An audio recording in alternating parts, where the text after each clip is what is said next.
Hi అండి, welcome to one more mini vlog. ఆ రోజైతే మేము గుడి నుంచి త్వరగా వచ్చేసాము. ఇడ్లీ పిండి దోశ పిండి రెడీ చేసుకోవాలని. అన్నట్లు మీకు అప్పటికప్పుడు తయారు చేసిన ఇడ్లీ పిండితో ఊతప్పం వేసుకొని తినడం ఇష్టమా? కామెంట్ చేయండి.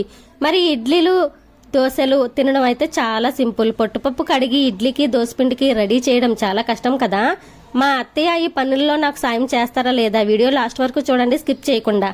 అత్తయ్య అయితే పప్పు కడిగేసి ఇచ్చేశారు. నాకేమో ఈ పప్పు కడగడం రాదని పప్పు అయితే మిషన్లో వేసేసాను. ఇదేనండి నా ఆయుధం. ఎప్పుడు కాకినాడ వచ్చినా నేనే పప్పు రుబ్బుతాను. నా చెయ్యి చిన్నది కాబట్టి డైరెక్ట్గా చేతులతో కలుపుతాను. నాకు బాగా అలవాటు అయిపోయింది. కొందరైతే ఇడ్లీ పిండిలో చెయ్యి పెడితే పులిసిపోద్ది అంటారు, కానీ నేను చేసిన ఇడ్లీ పిండి అలా పులిసిపోదు. ఇడ్లీ రవ్వ కూడా కడిగి ఇచ్చేసారు అత్తయ్య. పిండి రెడీ అయిపోయింది, రవ్వ కూడా కలిపేశాను.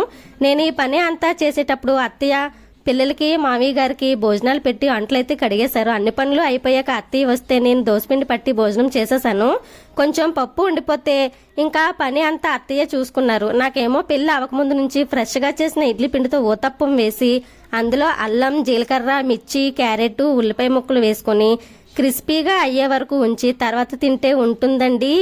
మీకు నోరు ఊరిపోతుందా? అయితే మీరు వేసుకొని తినండి. మరి నేను వేసుకొని తినే ముందు మామయ్యకి పిల్లలకి ఇచ్చాక లాస్ట్లో నేను ఊతప్పం వేసుకొని తిన్నాను. మా అత్తయ్య అయితే నాకు అన్ని పనుల్లో హెల్ప్ చేస్తారండి. ఇద్దరం కలిసి బాగానే ఉంటాము. మరి మీకు ఈరోజు వీడియో నచ్చితే లైక్ చేయండి, షేర్ చేయండి, సబ్స్క్రైబ్ చేసుకోండి. Bye bye. మరిన్ని వీడియోలు అప్లోడ్ చేస్తా.